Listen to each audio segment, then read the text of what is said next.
realmente macabra. Hablamos de todos los crímenes causados por el Tila, o también conocido como el psicópata de la dehesa. Ahí lo estamos viendo en imágenes. Él es acusado y culpable de abusar mujeres, de robos, de golpear a sus víctimas, de violarlas. Incluso hay un antecedente que, si bien se ha investigado, no se ha confirmado, lo acusan de canibalismo, un dato que es realmente impactante y que llama muchísimo la atención. El Tila tenía una característica bien particular que ya nos la va a decir, por supuesto, Paula Ovalle y Margarita Rojo también, porque tenía una mezcla de una maldad y crueldad impresionantes con una inteligencia también bastante inédita. Alguien que incluso le escribió una carta al ministro del Interior en esa época, Insulza, diciéndole que él era hijo y la crueldad que él tenía se debía a que no los habían protegido cuando chico. Uno lo entiende mejor hoy día, Paula, porque se refería al Sename. Absolutamente, o sea, este es un caso, muy buenos días a todos en sus casas. Hoy día en Mentes Peligrosas vamos a analizar un caso que llama mucho la atención, porque hablamos de un hombre que pasó de ser un poeta a un asesino.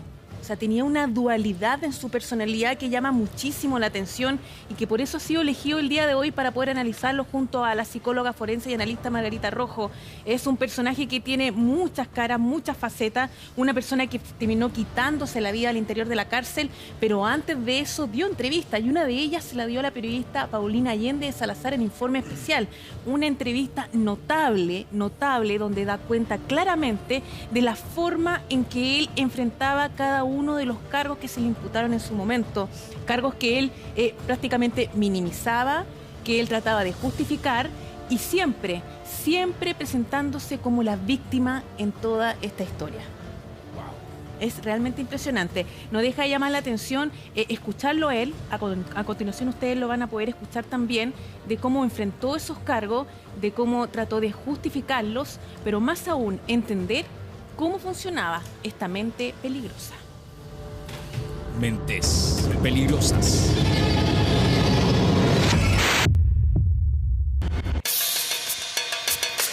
Nació y creció en medio del abandono, las drogas y la soledad.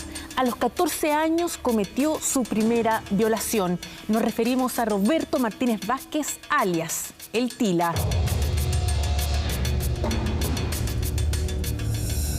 Escucharemos de su propia boca por qué cometió los horrendos crímenes por los que se condenó, pero además revelaremos su índice de maldad.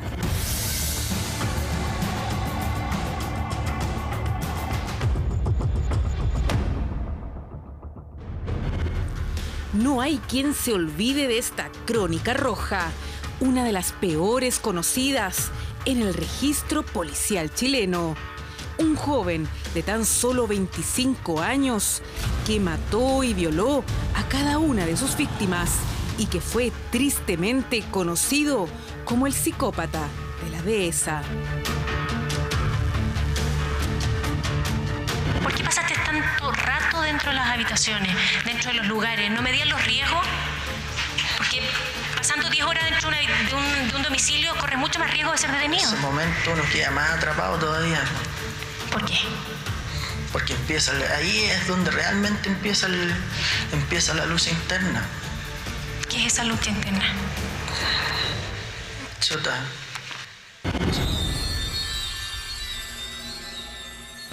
Una mente peligrosa que se formaba a una corta edad, ya que a los 13 años cometería sus primeros crímenes, siendo este el antecedente más premonitorio de lo que vendría en la macabra historia que escribió para su vida. Una que estaría marcada por su infancia completamente disfuncional. Roberto Martínez Vázquez, conocido como El Tila, nació en abril de 1976. Hoy tendría 41 años, pero su vida estaba marcada por la muerte. Su madre tenía otros 2 hijos, ambos de padres diferentes. Vivía en una casa en José María Caro. Allí creció prácticamente solo. De hecho, se dice que cuando debían salir los mayores de la casa, lo dejaban amarrado. Sus figuras paternales estaban envueltas en el consumo de la pasta base.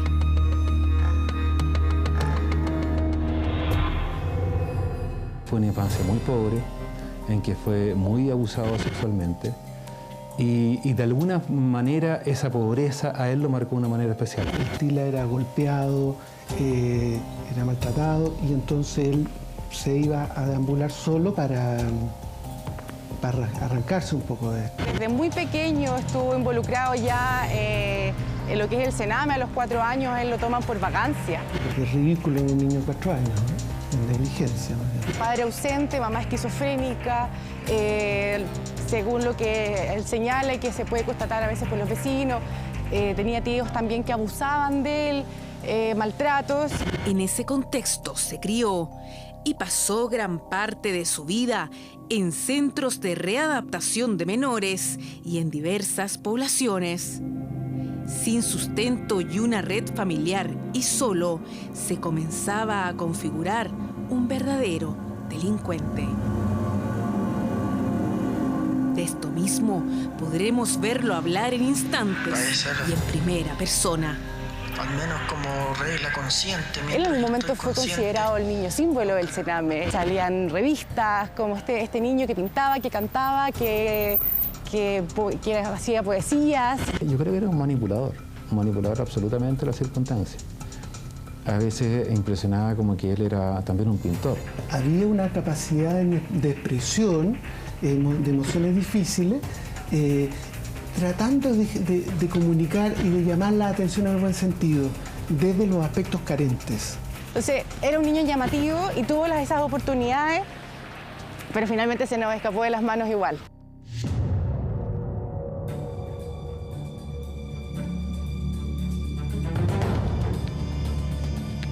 Margarita, en este caso en particular tenemos una persona con historial de violencia desde la infancia, abuso de drogas. Él habló en algún minuto de violaciones, de abusos sexuales. Una infancia demasiado dolorosa, muy difícil. ¿De qué manera esa infancia tan terrible que él habría vivido puede configurar la personalidad o el perfil de una persona tan violenta como él se mostró cuando ya era un adulto? Paula, yo creo que aquí es importante que nosotros tengamos sumamente claro que las personas, aun cuando tienen este ambiente tan adverso como tú lo describes y tan hostil, no necesariamente terminan realizando este tipo de conductas psicopáticas como lo hizo el denominado Tila, ¿no? Claro. Porque aquí claramente hay personas que, a pesar de que tienen objetos significativos, figuras cercanas, le llamamos Hoy nosotros, en Mentes Peligrosas estamos revisando el psicópata de la dehesa, el Tila. Nos vamos a la pausa comercial y en breve seguimos desmenuzando esta historia acá en el Muy Buenos Días. No hay nadie que olvide esta historia policial, la historia del Tila, de Roberto Vázquez, más conocido también como el psicópata de la dehesa, un hombre que tenía una personalidad digna de analizar, una mente que por una parte podía realizar hermosos poemas, pero por otra parte también podía matar y descuartizar a sus víctimas. ¿Paula? La historia de esta mente peligrosa la vamos a ver a continuación.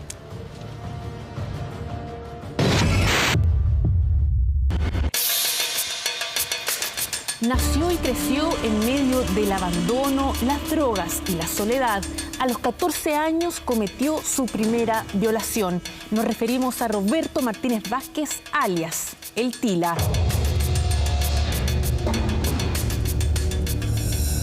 Escucharemos de su propia boca por qué cometió los horrendos crímenes por los que se condenó, pero además revelaremos su índice de maldad.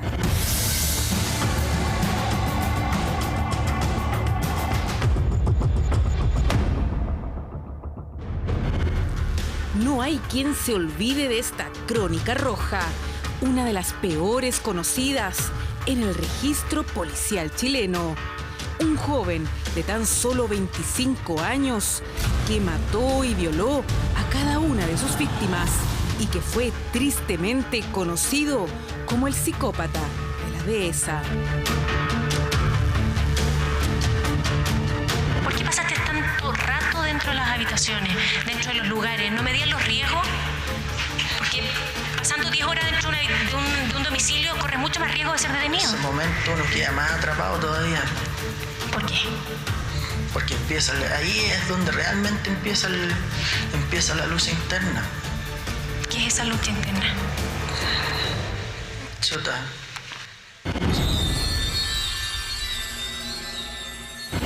Una mente peligrosa que se formaba a una corta edad, ya que a los 13 años cometería sus primeros crímenes, siendo este el antecedente más premonitorio de lo que vendría en la macabra historia que escribió para su vida. Una que estaría marcada por su infancia completamente disfuncional. Roberto Martínez Vázquez, conocido como el Tila, nació en abril de 1976.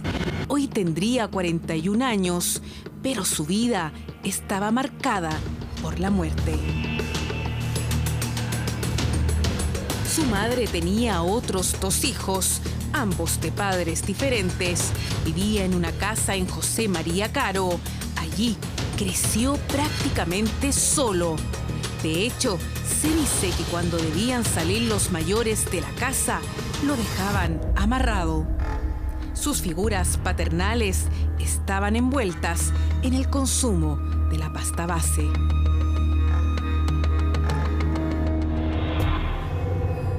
Fue una infancia muy pobre, en que fue muy abusado sexualmente y de alguna manera esa pobreza a él lo marcó de una manera especial. El Tila era golpeado, era maltratado y entonces él se iba a deambular solo para arrancarse un poco de esto. Desde muy pequeño estuvo involucrado ya en lo que es el Sename. A los 4 años él lo toman por vacancia. Porque es ridículo un niño de 4 años, ¿no? En negligencia. Padre ausente, mamá esquizofrénica, según lo que él señala y que se puede constatar a veces por los vecinos. Tenía tíos también que abusaban de él, maltratos. En ese contexto se crió y pasó gran parte de su vida en centros de readaptación de menores y en diversas poblaciones. Sin sustento y una red familiar y solo, se comenzaba a configurar un verdadero delincuente. De esto mismo podremos verlo hablar en instantes y en primera persona. Al menos como regla consciente. Él en algún momento fue considerado el niño símbolo del Sename. Salían revistas como este niño que pintaba, que cantaba, que hacía poesías. Yo creo que era un manipulador absolutamente de las circunstancias. A veces impresionaba como que él era también un pintor. Había una capacidad de expresión de emociones difíciles, tratando de comunicar y de llamar la atención en el buen sentido, desde los aspectos carentes. Entonces, era un niño llamativo y tuvo esas oportunidades, pero finalmente se nos escapó de las manos igual.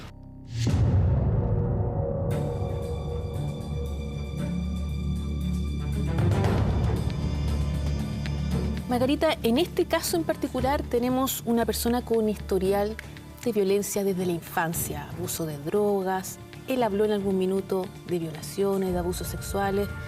Una infancia demasiado dolorosa, muy difícil.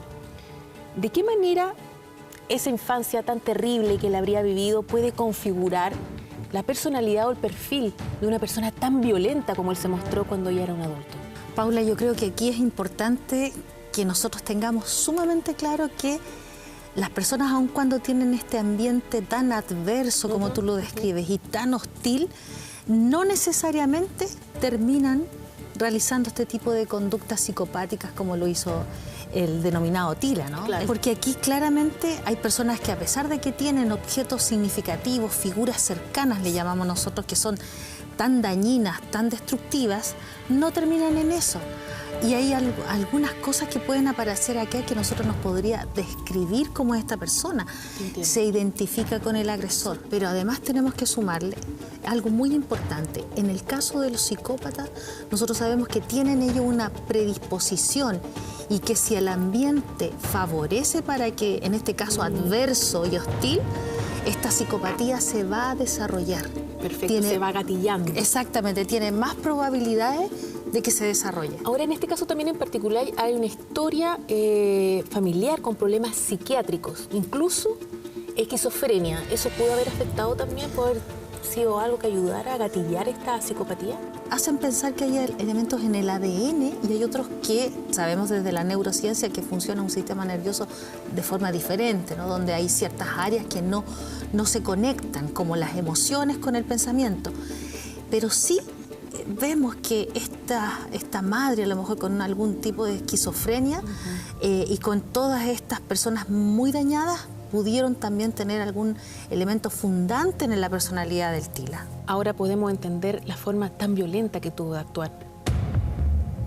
Julio del 2001, Roberto Martínez Vázquez sale de prisión por sus asaltos cometidos anteriormente. Tiene 25 años, pero su estadía en la cárcel solo empeora su vida y también su futuro. No alcanza a pasar un mes desde su libertad y una noche decide atacar en la comuna de Vitacura. Ingresa forzosamente al departamento de una pareja, los amarra, amenaza al hombre, viola a la mujer y pide un terno para vestirse. Luego, tal y como relatan y coinciden sus víctimas, el Tila se queja de la desigualdad social. Lo que el Tila siempre argumenta, o argumentaba él, que era producto de la sociedad, por las desigualdades presentes acá. Efectivamente, él le tocó el lado duro de la vida, le tocó vivir la pobreza, le tocó vivir el abandono. La violencia con la cual es tratada la familia, sus víctimas. Recuerdo el niño más pequeño, que lo encuentran agónico por la forma en que lo tenía amarrado y maniatado. A la nana la trata con especial cuidado y se preocupa de que, a pesar de que la reduce, pero que quede en una posición más cómoda. Sí, él hacía distinciones entre sus víctimas. El violento homicida y violador está suelto. El temor crece en la población y la policía desconoce al autor de los hechos. A nosotros como que nos deja un poquito en jaque cuando empezamos esta investigación, porque no sabíamos si nos encontrábamos con un violador en serie que, para despistar a la policía, sustrajo especies, o nos encontramos con un monrero, que es la jerga policial, el que entra a robar y se encuentra con la posibilidad o se da el medio como para violar. Pero como si eso no fuera todo, el joven delincuente volvería a atacar ante el horror de sus víctimas y también de las autoridades. ¿Sabes que algo que llamaba mucho la atención en el caso del Tila era la forma de operar dentro de la casa, el modo operandi? A él, evidentemente, actuaba con gran violencia, eso se repitió siempre, pero también como que le gustaba jugar como roles dentro de la casa. Llegaba, por ejemplo, amarraba al hombre y trataba a las mujeres como si fueran parte de su familia. Comía del refrigerador, tomaba los libros y empezaba a leer, trataba de filosofar de los libros, y no deja de llamar la atención cómo jugaba roles cuando estaba al interior de cada una de las casas donde no solamente asaltó y robó, sino que violó a las mujeres. Nosotros, Paula, sí tenemos claro que aquí no hay una alteración del juicio de realidad, ¿no? Porque podríamos pensar que a lo mejor esta persona estaba un poco loca. Claro. No, acá se trata de que él, aquí se pone de manifiesto el rasgo que muchas veces hemos hablado de la omnipotencia, del sentirse dueño del mundo. Eso. ¿No es cierto? De hacer lo que él quiera. Él distribuía los roles, él decía quién hacía tal cosa, si comía o no comía. Te fijas aquí, él de alguna manera pone su rol controlador, o sea, su rasgo muy controlador. Sí, era súper violento en ese sentido. Yo creo que aquí nosotros podemos darnos cuenta de cómo él dirigía las cosas que él quería hacer. Pero aquí vemos otro tipo de omnipotencia, Paula, que es diferente a los que hemos visto en otros casos. Acá él domina el mundo, acá él domina todo lo que quiere hacer.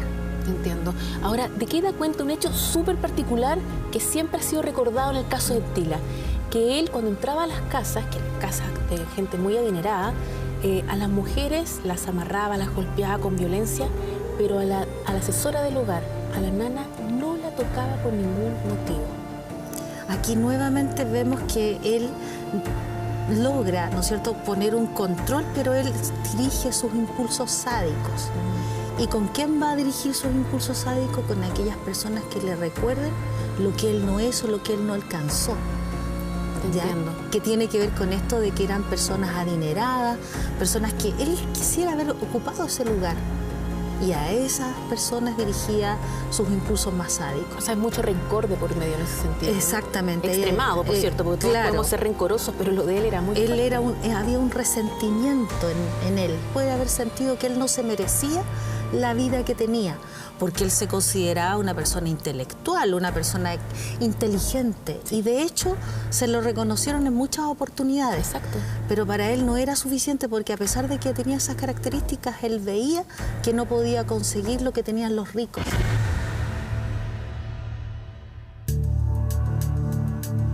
El 8 de mayo del 2002 marcaría el antecedente más impactante en el registro policial de El Tila. En la comuna de Pedro Aguirre Cerda se encuentra un cuerpo quemado y descuartizado. Era de una menor de 16 años. Los restos de la joven fueron encontrados en las cercanías de una línea férrea. Ella tenía 16 años, era una especie de polola, se juntaban, se drogaban juntos.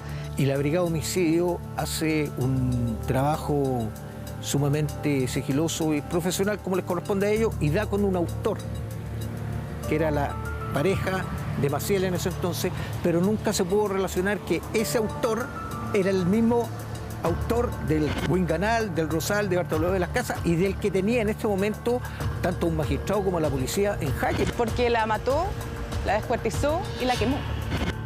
El estado del cuerpo daba cuenta de la brutalidad del ataque. Golpes, estrangulamiento y cortes por cuchillos. Quien había sufrido todo esto fue la entonces pareja del Tila, Maciel Zúñiga Pacheco. La confesión de ese homicidio, que luego haría su autor, sería dolorosa e impactante, pocas veces escuchada en la historia policial chilena, y en instantes la revisaremos. Lo más complejo es que pasaban los días y la policía no lograba dar con el paradero del asesino. Lo más difícil de este caso, para nosotros, en lo personal y para el grupo que estábamos, encontrarlo. No poder saber y poder mirar este alrededor y decir por qué una persona ataca acá, por qué viene hasta acá, por qué, cuál era el objetivo. Te deja en jaque, te deja, y fuera de eso la presión mediática.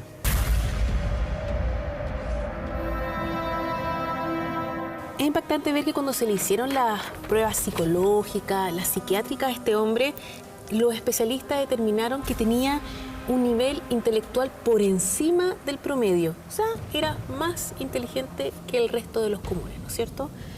No deja de llamar la atención que una persona como esta, que no tuvo otras opciones que cometer los crímenes que cometió, haya tenido una inteligencia por sobre el resto. ¿Cómo se puede explicar algo así? Paula, fíjate que una de las cosas que más llama la atención y que hace atractivo a este tipo de personalidades de tipo psicopática es precisamente su nivel intelectual. Él tenía un nivel intelectual alto, ¿ya? O sea, una persona que estaba por encima de la norma, que podía entender cosas un poco más complejas y resolver a lo mejor problemas. No obstante, acá hay que ser enfático. Ese nivel de inteligencia no era un nivel de abstracción alta.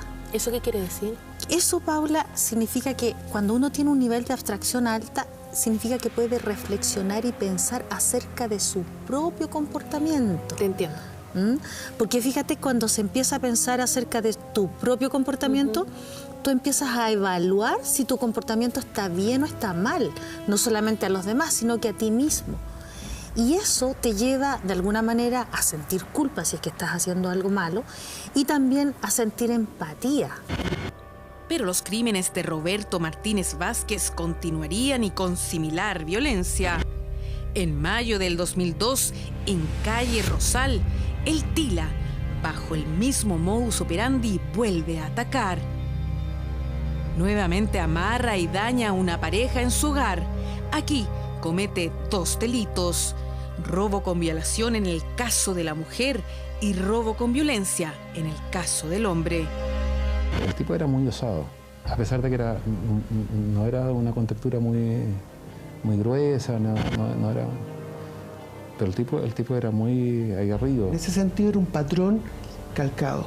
Eso parece que generaba que él se metiera en departamentos de casas de barrio alto, de gente acomodada, entrara, se vistiera con estas ropas, se usara, tomara whisky, si había una piscina se bañaba, aunque fuera invierno, no importaba, era como el hecho de usar esto.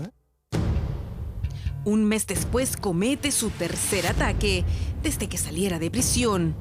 Esta vez sería nuevamente en el sector oriente. El condominio Winganal en la comuna de La Dehesa fue su objetivo. El Tila estaba bajo los efectos de la pasta base y actuó con suma violencia. Atacó un departamento habitado por varias personas. Allí cometió un robo con violación, dañando a una madre, su hija y un niño de 9 años. Se registraron lesiones graves contra la madre y homicidio frustrado con el pequeño. En este mismo atraco se configuraba el delito de secuestro de los 3 integrantes de la familia. La violencia empleada en sus asaltos era su carta de presentación. Justamente acá podemos revisar la declaración de una de las víctimas del Tila, precisamente la víctima más pequeña de tan solo 9 años. Como a las 3 de la mañana, el señor me agarró como una guagüita y me metió en la tina. Me tapó los ojos y me puso un calcetín en la boca para que no hablara ni gritara. Y antes que el señor me metiera en la tina, me había pegado, es que mucho. Me pegó en la cabeza y me dio patadas en la guata. ¿Por qué te pegaba? No sé, porque yo lo miraba y me decía, mira para abajo, cabrón. Yo miraba asustado para abajo y me pegaba.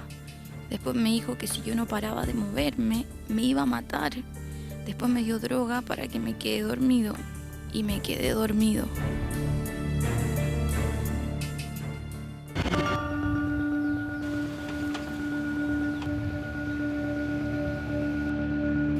Sergio, tú estuviste acá, llegaste ese día al sitio del suceso, podemos ver la piscina, ¿cierto?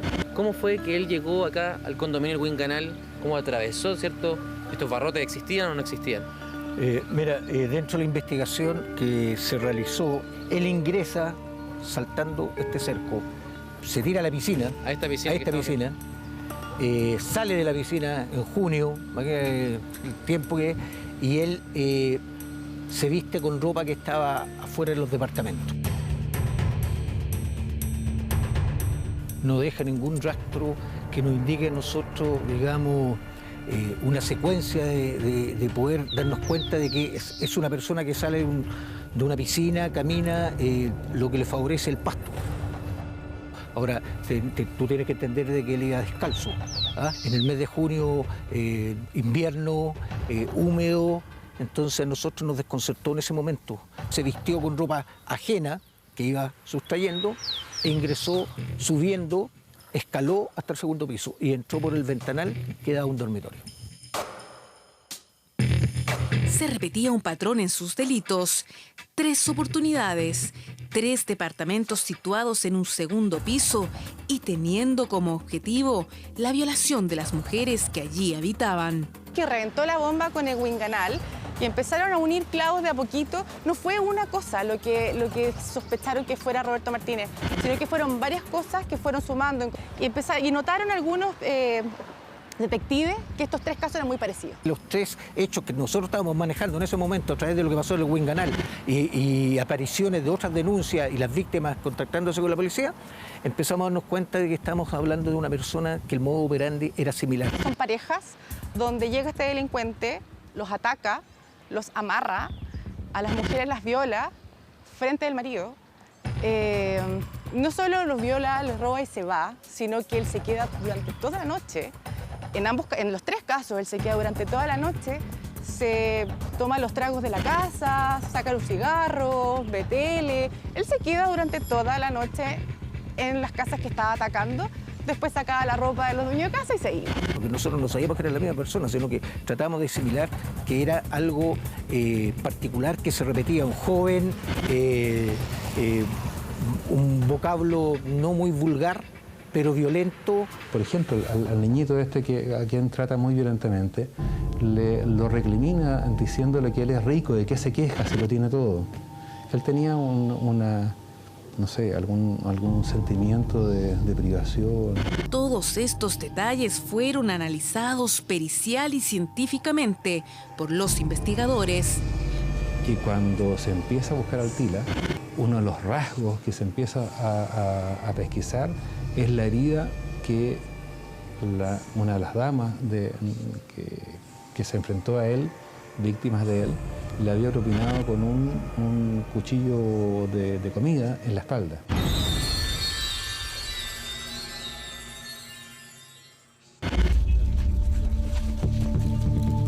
Corría julio del 2002 cuando la Brigada de Homicidios terminaba con la ruta de crímenes de El Tila. Se logró triangular una llamada telefónica de uno de los celulares que había robado y se dio con el lugar muy exacto de su casa. Hicimos con una colega un pequeño rastreo y logré encontrar una colilla de cigarro que no sabía de quién era, pero la encontré encima de un escritorio y la sustraje y me la llevé y también formó parte de nuestra investigación. Pero también cuando sumaron que habían 2 casos similares y después además sumaron que esta había sido la persona que había matado y descuartizado la José María Caro Maciel, ya claramente era un tema importante. Cotejamos el nombre Chapa, como le decimos nosotros, lo cotejamos con lo que teníamos, logramos establecer de que se podía tratar de esta persona, se sacaron fotografías, se hicieron reconocimientos y fuera de la colilla de cigarro que nos sirvió a nosotros un trabajo que hizo científicamente el laboratorio, se logró sacar un ADN y se comparó con el trabajo que había hecho la Brigada de Homicidios, con el ADN que le habían sacado José Roberto Martínez Vázquez y establecimos de que era la misma persona. Una de las tantas cosas que se dijeron de este hombre, Margarita, del Tila, es que tenía tantas ganas de ser reconocido que incluso habría dejado las pistas para ser detenido. Y cuando ya estaba bajo la tutela de las autoridades, él nunca se permitió, por ejemplo, una sonrisa, un chiste, como que siempre estaba jugando un papel que cumplía a cabalidad frente a los tribunales, a los jueces, a los investigadores de la época, súper serio, como si estuviera jugando su propio rol. Era muy extraño eso para las personas que lo trataron en esa época. Me acuerdo incluso que algunos decían, cuando lo vimos por primera vez, pareciera que él hubiese imaginado esa escena por muchas veces y lo estaba actuando. ¿Qué te llama la atención a ti de eso? O sea, aquí, Paula, vemos que seguimos un hilo conductor de esta persona, ¿no? Esta persona se ha mostrado, tuviste que intentando controlar todo, pero desde la omnipotencia, ¿no? Donde él decidía qué roles iba a tener qué persona. Y además también él como que su vida no la vivía como propia, sino que estaba actuando su vida. Como que él era un personaje. Por eso que era tan fácil para él escribir o escribir poemas, ¿no? Era como una actuación para él. Claro. Y acá aparece ese rasgo exhibicionista donde él se quiere mostrar, pero además también quiere reconocimiento. Aquí hay un reconocimiento porque en el fondo recuerda que él tiene mucho resentimiento. Sí. Ese resentimiento porque él es una persona que finalmente tenía talentos, pero que nadie pudo ayudarlo para que él pudiera tener con esos talentos una vida que él se merecía. Una vez detenido, se vendría una de las confesiones más brutales del llamado psicópata de la dehesa, el relato del cómo y por qué le quitó la vida a su pareja. Según su versión, lo hizo porque ella se habría practicado un aborto, situación que lo habría enfurecido. El Tila justificó la mutilación y hasta el impactante acto de canibalismo que habría cometido con su cuerpo. Amarró a esta mujer que era una partner sexual, la amarró, la asesinó y después se metió dentro de ella. O sea, era como que ya se acabó el simbolismo de entrar más bien dentro de del departamento de una mujer a meterse dentro de ella concretamente. Él estaba consciente de lo que había hecho, estaba claro en su accionar y él lo único que quería quedar en el recuerdo policial y en el recuerdo, en la historia policial como uno de los delincuentes más buscados y quizás más macabros.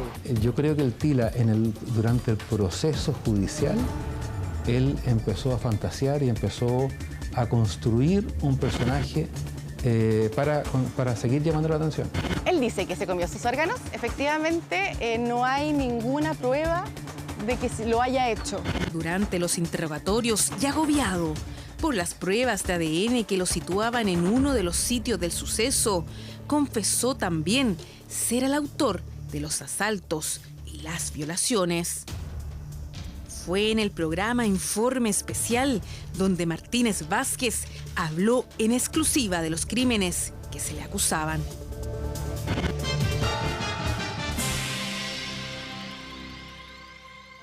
Tú manejas los fármacos, las pastillas, las amarras. ¿Eso lo aprendiste cómo? ¿Lo aprendiste con tu mamá enferma o lo aprendiste en la calle? ¿Dónde aprendiste? En dos partes. La primera parte, que es amarrar las manos, la aprendí en el Hospital Roberto del Río. ¿Cuando estuviste interno? Sí. ¿Por qué estuviste interno? Me llevaba a mi interno, no sé por qué. Pertinético, cosas así. ¿Y los fármacos? ¿El uso de pastillas? De observar, de ver a mi mami, de ver sus efectos, de los que consumía yo, de todas esas cosas. Las drogas que entregabas a tus víctimas, muy bien dosificadas. ¿Qué, no te acuerdas? Sí, algo habló el juez, me preguntó sobre eso. Yo creo que ya en el momento de minimizar no el daño, sino que minimizarle el dolor. Minimizarle el dolor, sedarlo. ¿Mantener el control? ¿Es para ti importante mantener el control? ¿Mantener el control de qué? Dominar las situaciones, demostrar que eres más fuerte. No. Solamente el hecho de proveerme tiempo para irme luego, pensar cómo irme. Pero si pasabas la noche entera. No solo pasabas la noche entera, te bañabas y te ibas. De indecisión. Siempre he tenido ese problema. Roberto, hay 9 meses entre el primer asalto conocido y el segundo asalto relevante. ¿Qué pasó entre medio en tu vida? Hay 9 meses en blanco en tu vida. ¿Hay más asaltos que no se han dado a conocer? Para mí no fueron en blanco. Para mí fueron sufrir de miseria. Para la gente que no me conoce fueron en blanco. Pero en esos 9 meses, ¿hay más asaltos, Roberto? No. Robo, pero ninguno con la integridad de las personas. ¿No hubo más violaciones en esos 9 meses, Roberto? No. Ninguna. Entonces en la dehesa me dices que actuaste solo. Sí. En el Rosal actuaste solo. Sí. En Vitacura me dices que no actuaste solo. No. Y la Maciel me dices que no la mataste. Sí me reconoce la violación a la alemana. Sí, ahí participé. Que no es lo mismo que yo haya sido solo. Eran 3 personas. Sí. ¿En el asalto en Locurro también hubo violación? Sí, creo que sí. 5 personas. ¿Entraron 5 personas? Sí. Se habló de menos en la oportunidad. Se habló de menos en esa oportunidad. Fuimos 5. ¿Cómo estás cuando piensas en tus pares que de alguna manera repudian lo que hiciste? Tú no eres respetado entre tus pares en este minuto. ¿Sientes miedo? Sí, vergüenza. Pero dentro de mis pares, al menos casi todos traen casi la misma historia que yo, así que todos necesitaron oportunidad en su momento y lo que se les ofrecieron fueron migajas, así que por esa parte espero que me comprendan. Pero tus padres te repudian porque eres un violador, Roberto. ¿Y tú sabes lo que le hacen a un violador? Sí. ¿Te da miedo eso? ¿Te da miedo eso? ¿Te da miedo las repercusiones que puedes tener? Hubo un tiempo en que le tuve miedo a eso. Hubo un tiempo. Pero ya como a los 16 años le perdí el miedo a eso. ¿Por qué? Es otro miedo. No se lo voy a comentárselo, solamente si la persona que escucha entiende, nada más. ¿Qué piensas de tu futuro? Tú sabes que a lo menos son, no sé, 60 años, si es que no son 120 años. 180 y el promedio de vida está en 75 años. Bueno, si hubieran tenido la pena de muerte me hubieran matado al tiro. Y yo también hubiera dicho, ya pónganme las alas más rápido. Pero todavía creo que todavía me queda un resto de personas. ¿Te arrepientes? ¿De qué? De todo lo que hiciste. De todo, claro, pero es que, chuta, ¿cómo asumir el arrepentimiento de una buena manera? En esa parte estoy. No es que lo haya descartado. Lo que pasa es que es poco creíble, porque arrepentirse de una violación quizás, pero arrepentirse de la serie de maltrato que hiciste es poco creíble. Eso es más que ver a mí que chuta del arrepentirme de la violación. ¿Sabes qué es lo que más me choquea a mí? Como usted me dice, el de pecado al niño. Todavía sigo siendo persona y en ese momento no estoy como persona. No. Fuiste un bárbaro en ese minuto. Lamentablemente. Tu vida seguramente va a terminar entre paredes. La vida de ellos está absolutamente destruida en este minuto. Ojalá que sí, no sé, que se les pueda reconstruir. No puedo, o sea, pidiéndoles perdón no voy a solucionarles sus problemas. No voy a repararlo, no van a perdonar lo imperdonable tampoco. Como a pesar de su actuar violento, Martínez era un amante de la poesía. Una vez preso en Colina 2 y vigilado por un circuito cerrado de televisión, la justicia autorizó que tuviera una máquina de escribir en su celda. El Tila aprovechó un apagón de luz en el lugar y usó los cables de la máquina para quitarse la vida. Él estaba comiendo, aparentemente, ya no recuerdo si viendo televisión, él estaba comiendo, algo estaba haciendo, estaba concentrado en otra cosa y de repente se corta la luz y cuando vuelve la luz se había suicidado. Gran parte de lo que nosotros conocemos de su estadía es por lo que él mismo escribió durante su estancia ya que fueron 6 meses. No alcanzó a ser culpado porque se murió antes. Y nosotros creemos que también es parte de esto de que él decía que no sé, dentro de las cosas que él escribía, decía yo no me quedara cada 40 años mascando clavos.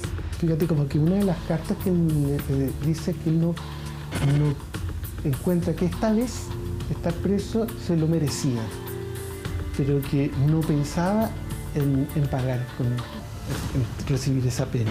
De este modo, se ponía el punto final a la vida de este joven homicida y violador en serie. El Tila siempre clamó ser víctima de un sistema que nunca le permitió surgir y vivir dignamente. Solo al ser detenido, pareció disfrutar de su minuto de mala y dolorosa fama.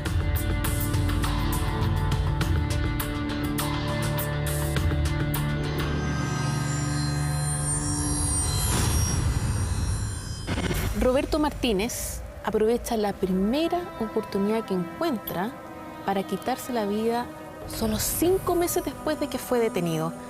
Esta persona, al igual que otros psicópatas que hemos analizado, tienen una herida narcisista. Es decir, ellos no van a tolerar que los juzguen, que los procesen o que pasen por un jurado, por así decirlo, porque ellos están por sobre las leyes, recuerda, las leyes de los hombres y la ley de Dios. Ellos están en un lugar superior y por lo tanto no toleran que nadie los pueda juzgar y menos, ¿no es cierto?, sancionar. Por lo tanto, ellos prefieren la muerte. Además, esto grafica cómo una persona no es capaz, como él nunca ha valorado a las otras personas, ¿no es cierto?, eran cosas, él tampoco se valora a sí mismo. ¿Te das cuenta por qué esa inteligencia no era una inteligencia profunda y abstracta? Como la que entendemos todos como inteligencia. Ahora, muchos lo describen como una persona también hábil y manipuladora hasta el final. Y en esa medida, y en conjunto con todo lo que me he podido analizar hoy día, Margarita, ¿cuál dirías tú que es el índice de maldad del TILA? El índice de maldad en este caso es de 17.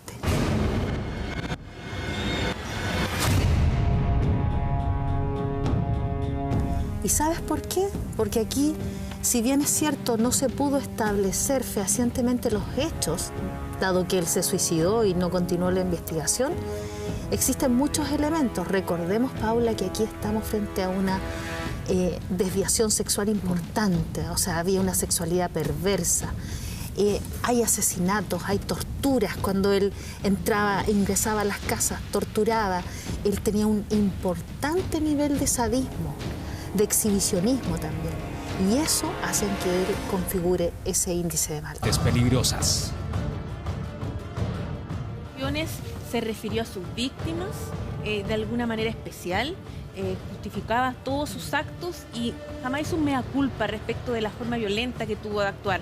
Básicamente se trataba de una persona, como ya hemos visto, sumamente narcisista y que se veía a sí misma como una verdadera víctima. Eso que es importante lo que estás diciendo, Paula, porque el TILA y Margarita dice, yo fui violado, yo estuve en el Sename, fui abandonado por mi madre. Entonces, en el fondo, él se justificaba diciendo, yo todos estos maltratos que recibí, el Estado no me tendió una mano, no me ayudó y por eso soy lo que soy.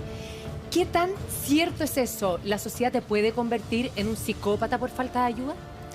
Bueno, yo creo que aquí nosotros hemos tocado un tema fundamental. Fíjate, María Luisa, y los que están escuchando en sus casas, no todas las personas que son sometidas a este ambiente tan adverso, tan cruel, tan sádico, terminan cometiendo este tipo de conductas criminales. Eso es sumamente importante. Hay personas que inclusive han tenido una vida mucho más adversa, mucho más violenta, pero que no necesariamente terminan siendo criminales. Ahora, otro elemento que se suma, y yo creo que es muy importante, es que lo que decía el doctor Florenzano, o sea, aquí lamentablemente, aun cuando las condiciones ambientales hubiesen sido diferentes, él trae una predisposición. Por eso nosotros hablamos de maldad. O sea, acá hay una conciencia de maldad.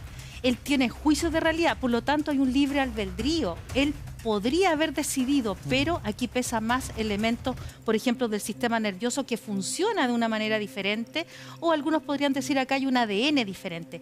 Acá hay una predisposición a ser malo, a hacer daño. Independiente de la vida que te tocó vivir. Exactamente, o sea, yo diría que aquí pesa mucho más esos elementos que el aspecto ambiental, porque si no tendríamos que pensar que todos los niños que tienen esa vida adversa o que han pasado por ese Sename terminan cometiendo estos crímenes tan graves. Ahora sí, podrían tener conductas antisociales, que es muy diferente a ser un psicópata. Las declaraciones que le entrega también son bien impactantes, porque cuando se le plantea la posibilidad de un arrepentimiento, él dice, no sé si el arrepentimiento es lo correcto. O sea, él ni siquiera también, lo que tú decías, Paula, hace un mea culpa de lo que hizo. Pero dice, me da vergüenza. Que claro, en una ocasión, recordemos que él hace muchos relatos, cuando está en la cárcel, escribe poesía, va escribiendo su autobiografía. Y en una ocasión él dice, yo no creo estar loco, pero hacen falta solo 2 dedos de frente para que todo el mundo se dé cuenta que algo me falla. Entonces sí, hay un juicio de realidad, como plantea Margarita. Él sabe que lo que hizo estuvo mal. Lo que él no hace es ponerse en el lugar de las víctimas y decir, hoy le provoqué daño, especialmente al niño de 9 años, que es tremenda la forma en que lo violenta. Es un niño como él lo fue cuando fue el violentado. Entonces llama mucho la atención que ni siquiera en ese caso en particular, un niño tan pequeño se había puesto en su lugar. ¿Sabes qué? Hay otra cosa que me llamó la atención, que es cuando le preguntan sobre la condena final, sobre los años que iba a estar. Lo que se le venía por encima. Claro. Y él dice, yo no entiendo por qué no me matan. ¿Por qué no me matan ahora? Aquí, y lo hacen más lento. Así, Karen, mira, fíjate que aquí hay un elemento sumamente importante, porque él finalmente termina suicidándose. Acá nosotros hemos visto, por eso muchas veces Gendarmería tiene que tomar prevenciones en este tipo de personas. ¿Por qué? Porque a ellos ni siquiera les importa la propia vida. O sea, recordemos que aquí no se valora. No se valoran. Acá, porque no valoran a los demás, no hay una valoración. O sea, recordemos que aquí hay una falta de emoción, una falta de alguna manera, de esta inteligencia emocional que a lo mejor podríamos llamar, pero acá hay una falta de emotividad. Acá recordemos que el psicópata de alguna manera ha desarrollado toda la parte intelectual, y la parte emocional está en 0. Por lo tanto, aquí, lo que ustedes recién comentaban, por favor, sumamente claro, acá no hay culpa, no hay sentimiento de culpa, porque si la persona tuviera culpa, ese discurso con estas distorsiones cognitivas, María Luisa, donde aparece un discurso tan adecuado, podría ser aceptado, pero acá hay una distorsión cognitiva porque no hay culpa. No se siente de alguna manera empatía por el otro. Ya, pero ahí llama la atención entonces el bajo grado de maldad que tú le adjudicas, que es de 17. O sea, María Luisa, es muy alto ese grado de maldad. O sea, recordemos que son 22 y la verdad es que el máximo, pero... Pocas veces no había visto esta crueldad. Claro, lo que pasa es que aquí hay algunos crímenes que a lo mejor no se establecieron, como por ejemplo el asesinato de su posible polola, pareja. También se pensaba que él incurrió en canibalismo.